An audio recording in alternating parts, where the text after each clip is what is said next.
president has many roles in order to ensure that our country runs properly and stays safe.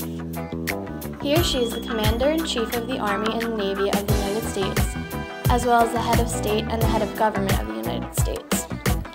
He or she makes treaties, appoints ambassadors and judges to Supreme Court, and also appoints other officers of the U.S.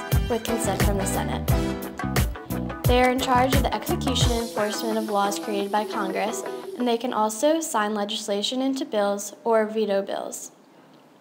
They have the ability to grant pardons and clemencies for federal crimes, not including impeachment, although there is a constitutional requirement that states, from time to time, give to the Congress information of the state of the Union and recommend to their consideration such measures as he shall judge necessary and expedient. This is usually the State of the Union address to Congress that the President gives every January. Federal 70, Alexander Hamilton is trying to persuade to the people of New York to sign the Constitution, which had the idea in order to have a strong government, there should be one executive, meaning one president. The idea of one executive was not appealing to all people.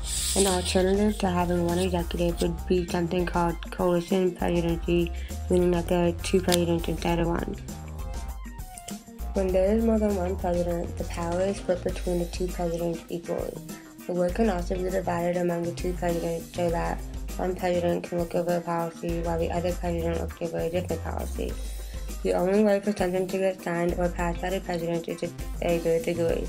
If they do not both agree, then whatever it is they aren't agreeing on will not get signed or passed.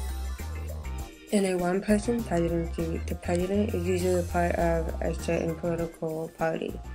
This political party usually ends up dominating the House of Representatives and the House of Senate. This causes the other political parties to want to fight and regain their power back in the House of Representatives and the House of Senate. With the two presidents, no political party will be dominant over another.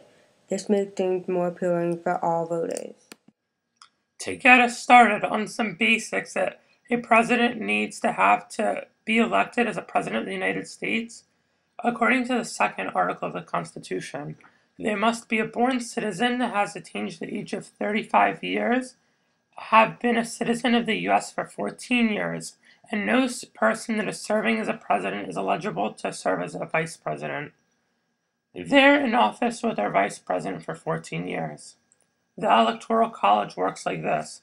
People cast their votes for president, which is really casting their vote for who they want to represent them to vote for the president.